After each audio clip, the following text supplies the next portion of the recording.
Ce qui est fou, c'est que dans la tête des gens, le marathon des sables, c'est toujours quelque chose de très compliqué, alors que c'est aussi quelque chose de très humain. On se challenge, on se porte, on le fait pour quelqu'un. Et là, j'avais envie de convertir un petit peu mon frère à cette activité. Surtout que ce marathon des sables-là est fait pour être en duo et je voulais absolument que ça soit mon frère, quoi. Je voulais lui faire partager ce que j'ai fait 3 fois. Et la 4e fois, ça sera avec lui. Et là, on est sur le départ de la Namibie et du coup, on peut dire que... Les aventures des Mendy Brothers commence.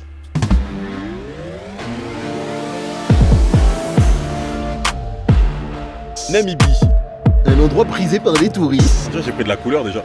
Sérieux? Je suis bien foncé. Après 5 heures de route, on est enfin arrivé à l'hôtel.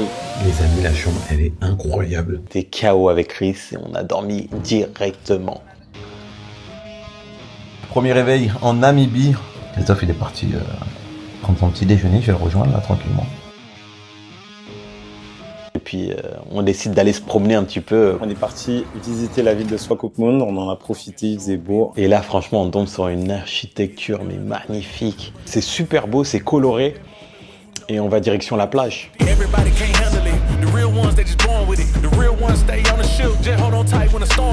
Wow, l'air marin, les gars, là. C'est incroyable, c'est une folie. Donc ce petit, il a pas assez de challenge dans sa vie.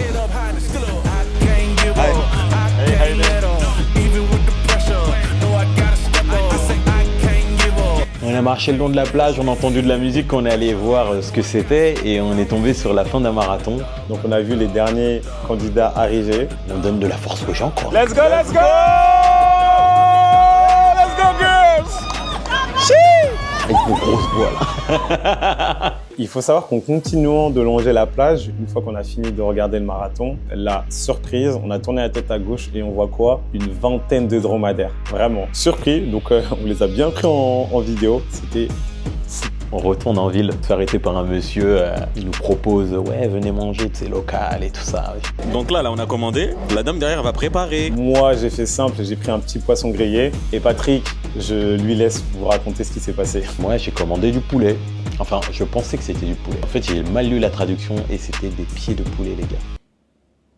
Une fois qu'on a fini de manger, on est rentré à l'hôtel, on s'est un peu posé à la piscine. Et puis, les autres candidats du MDS arrivent et tout. On leur fait un accueil royal, c'était incroyable. Donc on leur a fait un petit coucou, on a dit bonjour, on s'est présenté et puis on est parti avec Chris voir un semblant de coucher du soleil parce que le soleil n'était pas présent en fait. Il y avait de la brume, on n'a rien vu. En tout cas les petits potes, nous on va manger, juste après je vais aller voir Michael parce que il y a...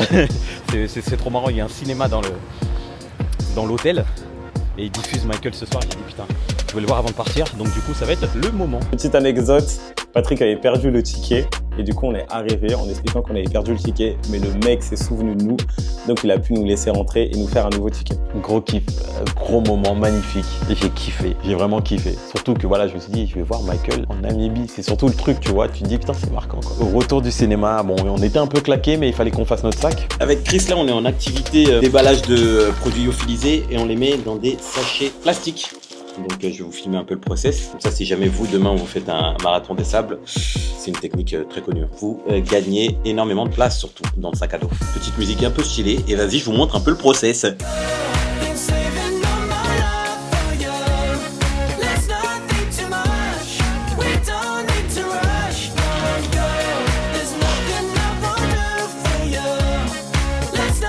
Étant donné que c'était mon premier MDS, personnellement, j'aurais jamais pensé à faire ça. Pour moi, j'allais juste tous les mettre dans le sac et il se passera ce qui se passera. Donc voilà, je voulais que ce soit carré, on a fait ça super bien, on a mis ça par jour de course, lundi, mardi, mercredi, on a fait les repas, tout ça, et on a tout rangé dans le sac. Et vu qu'il était assez tard, on s'est endormi, on était cuits. Sac à dos, oui. Capacité conditionnement, oui. Sac de couchage dedans. Couverture survie, oui. Lampe frontale et pile. Épingle à nourrice, oui. Briquet, oui. Sifflet, oui. Couteau lame, oui. Antiseptique. Les 8 cubes de Knorr, oui. Le miroir, oui. La crème solaire et les 100 balles en devise, oui. On a tout. Contrôle technique, on arrive. On est descendu, on a commencé à faire le checking, par vérifier ce qu'il y avait sur la liste. On a récupéré la balise GPS. Ils sont pas prêts. Là, ça sourit, ça sourit. Après, on va pleurer. Hein. Non. Si, je te dis. Ouais, on va tirer. Je suis parti faire le contrôle médical. Là. Il faut savoir, on s'est fait un peu taper sur les doigts, étant donné que Patrick et moi, on n'avait pas de kit podo. Une fois que tout ça a été terminé, on a dû foncer dans un centre commercial pour pouvoir acheter ce qui nous manquait. Christophe a trouvé aussi un magnifique pull. Je n'avais rien pour dormir la nuit en fait. J'avais simplement le bas que Patrick m'a filé et un débardeur quoi. On est rentré, on s'est un petit peu posé. On attendait juste le briefing de 17h. On a vu le briefing, ils nous ont expliqué comment ça allait se passer, voilà, à quoi s'attendre, les 4 étapes, etc. Une fois que le briefing s'est fait, on a mangé et on est parti se coucher. Dernière nuit à l'hôtel avec le Chris.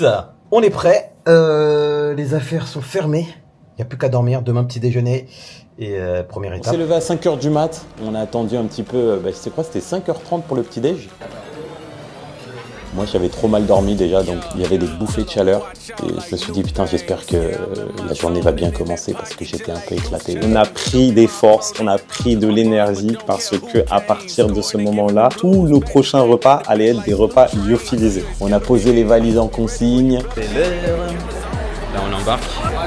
Et puis on est monté dans le car.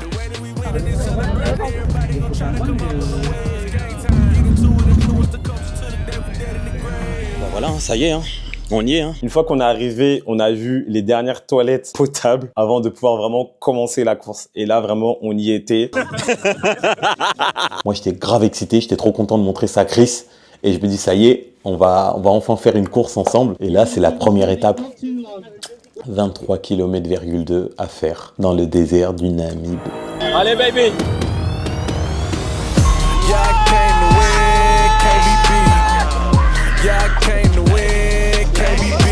Ouais, ouais.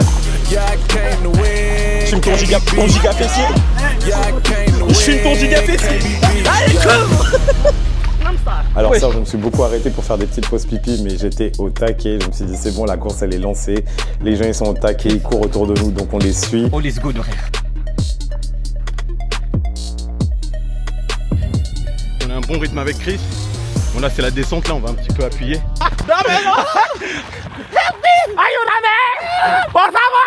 Les sensations étaient très bonnes. On est vite arrivé à la première water station, donc le ravitaillement d'eau. On s'est fait asperger un peu d'eau, on s'est nettoyé le visage et puis on est parti direct.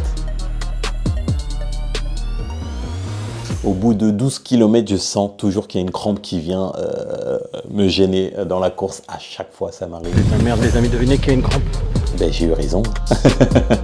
Serein, lui, hein. Ça me freine un peu dans la course, donc j'ai un peu le moral bas, tu vois. Et qu'est-ce qui vient s'ajouter à tout ça? Une immense tempête de sable. C'est la fin, on voit la ligne, au calme. Let's go. Ok, c'est la fin. La première étape, j'ai le nez qui coule, je suis KO technique là. Wow. Let's go. Première étape faite.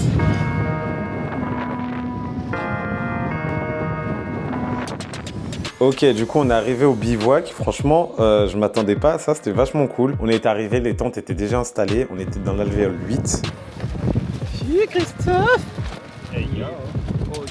On était trop contents avec des gens qu'on connaissait pas, qu'on a appris à connaître forcément. Et on est parti manger. Le menu pour le midi, pour moi, c'était du risotto végétarien. Alors, je sais pas si c'est parce que j'ai vraiment la dalle, mais ça passe en vrai. Et il y a grave beaucoup, il y a beaucoup de saveurs en vrai. Genre ouais, franchement ça passe hein. Ça passe. On a mangé et puis on a fait une sieste quoi. Puis juste après, on s'est levé, on a pu voir le coucher du soleil. Et ensuite, on est parti remanger. Le soir, le menu pour moi, c'était pâte au saumon. C'était pas foufou et je pense que la prochaine fois, je prendrai moins de plats lyophilisés à base de pâtes. On a mangé et comme le soleil se couche archi tôt, je pense que 20h, on était tous dans nos tentes. Là, je suis dans la tente, il y a un vent de ouf. On sait pas comment on va dormir, j'espère que ça va se calmer. Mais on verra bien, on verra bien. Le réveil était assez tôt, entre 5h30 et 6h pour la plupart. Pris le petit déj en rapide. Je crois que moi c'était du muesli. J'aimais trop ça. Le muesli le matin, c'est trop bien. Et voilà, on s'est préparé, on s'est habillé et go pour la deuxième étape dont le départ était à 7h du matin. Il faisait froid, il faisait nuit, donc du coup il y avait la musique pour nous motiver. Mais on commençait à voir vite fait quelques petites lueurs au loin. Et à 7h pile, le départ est lancé. On a Cavalier et Chris. Et franchement, on est parti, on a bombardé et peut-être 20 minutes après, c'est vraiment arrêté pour regarder le lever du soleil parce que c'était incroyable. Jusqu'ici, tout va bien. Cadre magnifique, comme d'hab. Bon là, on est à la deuxième étape qui est découpée en deux. Et heureusement d'ailleurs. Donc là aujourd'hui on va faire 37. On a une nuit. Et puis après je sais plus combien on fait. 23 le lendemain. Mais incroyable. Voilà. On est en forme. La concurrence. Et voilà, on s'est fait doubler. Parce qu'on vlog. Première water session, on la voit, on est content. On se mouille le visage. Passer le CP1. On est bien. Et c'est magnifique. Les jambes vont bien, mieux qu'hier. On va pouvoir un petit peu accélérer parce que il y a du sable mou. Vous entendez les bruits des vagues? On n'est pas à la plage, nous. On court pas au niveau de la plage, nous. C'est une dinguerie. On arrivait enfin sur la plage.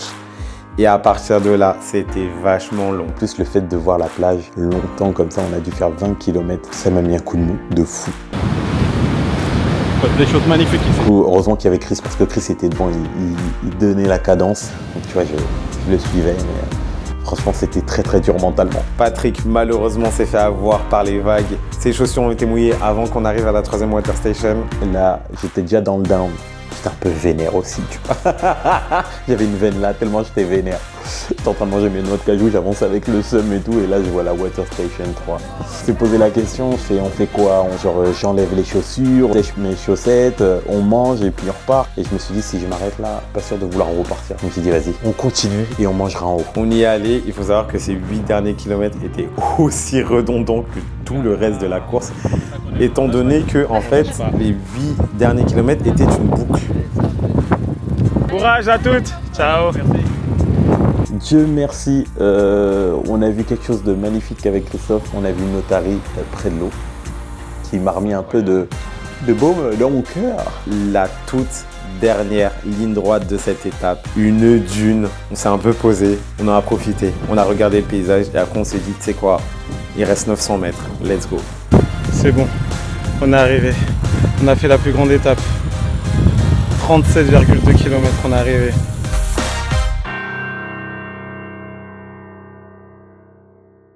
J'ai boité de ouf, j'étais fatigué. On a récupéré de l'eau, une couverture de survie parce que là, cette étape-là, quand t'arrivais pas au bivouac, t'arrivais en haut d'une colline. Parce que dans cette édition, il y a une nuit à la belle étoile et c'est ça qui rend aussi le Raid Namibie magique. Et on est allé dans la cuisine, c'était incroyable parce que cette fois-ci, il y avait vraiment une cuisine et l'eau était déjà chauffée.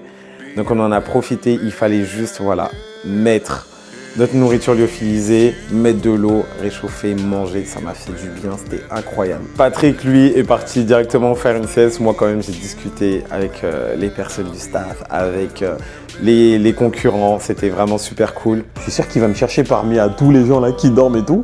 Et je sais pas, j'ai eu un réflexe, j'ai enlevé la couverture et je l'ai vu comme par hasard me chercher à ce moment-là, tu vois. Donc c'est quand je regarde, je lui dis, bah écoute mec, j'ai trop bien dormi, j'ai dormi 3 heures. C'était trop bien. Juste avant, comme d'habitude, on a regardé le coucher du soleil, puis on a mangé. L'hygiène, c'est important. Ce soir, c'est la Star Night. Exactement. Voilà. On est ravis. Voilà. On est ensemble, mais bon. J'ai commencé à dormir là, ça va être dur. Mais là j'ai l'impression que c'est calmé, j'entends plus de trucs qui bougent et tout.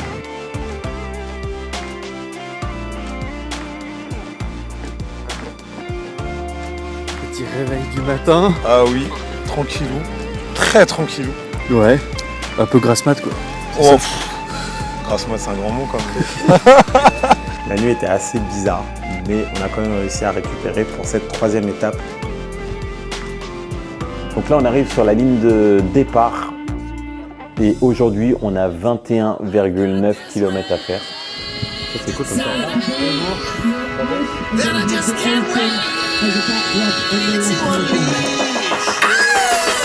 I'm invincible, I'm unstoppable, I'm alive. On commence, on fait des descentes, on kiffe, on s'éclate. Il y a beaucoup plus de descentes que de montées sur la première partie de cette étape.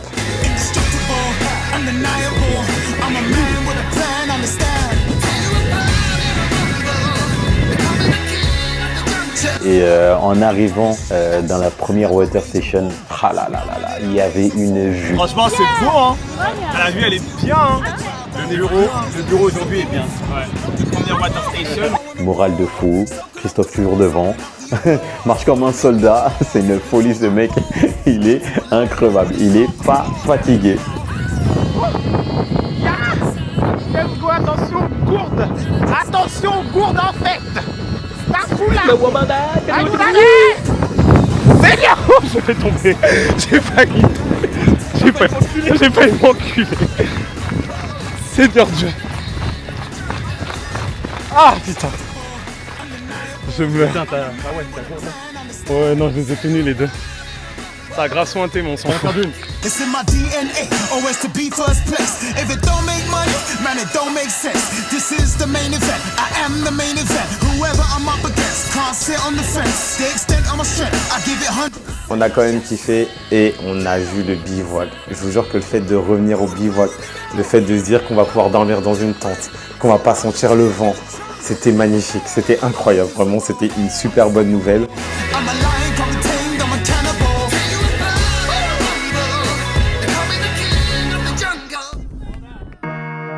Et là, on retrouve nos tentes. Le fait de retrouver nos tentes, je ne sais pas comment vous expliquer, mais ça reste quand même le petit confort qu'on a quand on fait cette course. Personnellement, lorsqu'on arrive, je n'avais plus de cuisses. Mes cuisses, elles étaient en feu.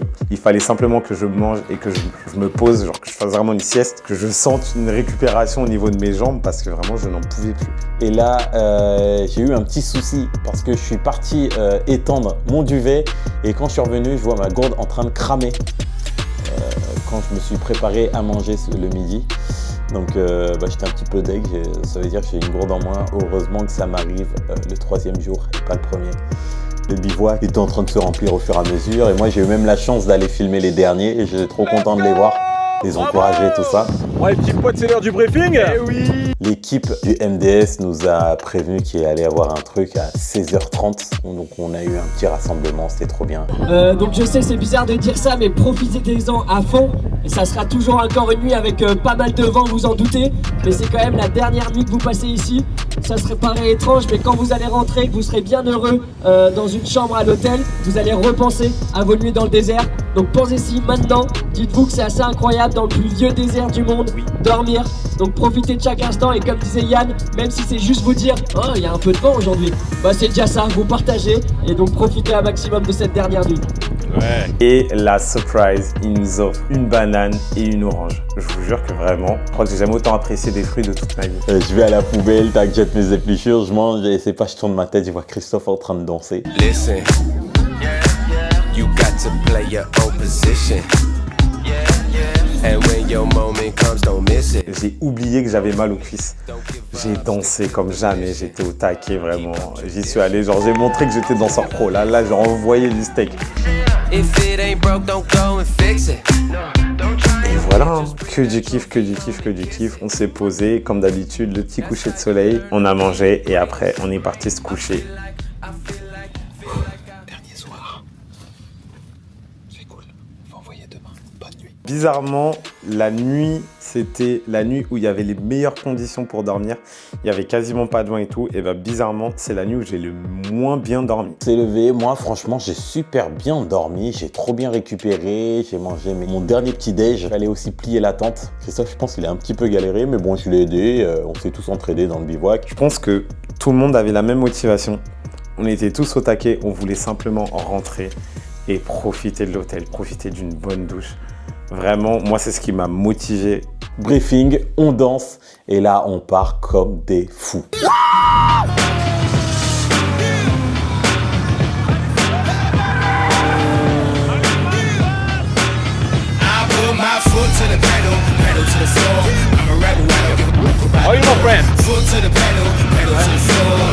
On arrive rapidement au CP1. Les gens ils nous regardent et me disent qu'est-ce que vous avez bouffé? Vous avez bouffé du lion quoi.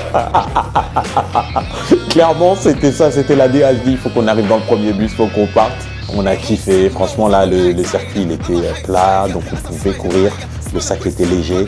Il y avait plein de facteurs qui fait que en fait on pouvait aller plus vite, donc logiquement on fait que kiffer. On avait un smile. On l'a passé, voilà, on n'a même pas eu le temps de niaiser. Franchement, on a parlé très rapidement, après on a continué. Alors là, On arrive au CP2, là ça commençait un peu à tirer parce que c'était les 18 km et le reste se faisait sur la plage, donc le sable était un peu plus mou et il fallait courir. Après, c'était la dernière ligne droite, que de la plage, que de la plage, que de la plage, jusqu'à la fin. Je me suis dit, allez, il reste à peu près 1 heure, peut-être un peu plus, je vais mettre de la musique. J'ai sorti mon téléphone, j'ai mis de la musique. On faisait des petits footings fractionnés, entre guillemets, dans le sens où on disait 5, 6, 7, 8, en corda avec la musique, et après on repartait. Et après, on a mis du petit chalamar, dédicace à Marie, l'assista, voilà. Et là, on voit la ligne d'arrivée. Il restait 1 km, on la voyait à 1 km de l'arrivée. On a grave kiffé ce moment, c'était trop bien. C'était une belle course. Moi j'étais trop heureux parce qu'on sait pourquoi on l'a fait avec Chris. Et on a apporté 2 médailles à la Darren et pas qu'une. Et vraiment je suis trop content, on l'a fait pour elle. Et vraiment ça a été une course où dans nos têtes il y avait ça qui trottait, mais on a aussi pris vraiment beaucoup de plaisir à faire ça et voilà quoi. on vient de finir, putain. Let's go, baby. On vient de finir. Let's go, baby. Ah là, on a la médaille, putain. Merci. Ah, c'est incroyable, merci beaucoup. Ah là, on a fini le marathon. Ah, franchement, c'est un tout là, je suis trop bien là. Elle signifie beaucoup de choses celle-là. Ah oui, putain, c'est incroyable. Marathonien des sables en fait. On est pas marathonien des sables nous. En fait. Bon, on n'était pas dans le premier bus, ça s'est joué à rien, ça s'est joué peut-être à un binôme, 1 ou 2 binômes, mais trop content d'avoir fait, trop content. Vraiment, j'étais bien. Voilà, c'était 4 jours, c'était incroyable, on était coupés de tout. Juste le fait aussi d'être un peu coupé de tout le monde, c'était juste incroyable. Tu penses qu'à toi, tu réfléchis à pas mal de choses, tu kiffes ta vie, c'était juste fou. Et vraiment une expérience de dingue que je recommande et que je souhaite à tout le monde. C'est un truc, c'est un voyage d'une vie. Vraiment, c'est un voyage d'une vie, c'est un challenge d'une vie. C'est beaucoup de belles rencontres, beaucoup de beaux paysages, un objectif de fou. Mais si t'as la déterre et si t'as le mental, je te souhaite qu'une chose, c'est d'y aller. Les aventures des Mendy Brothers.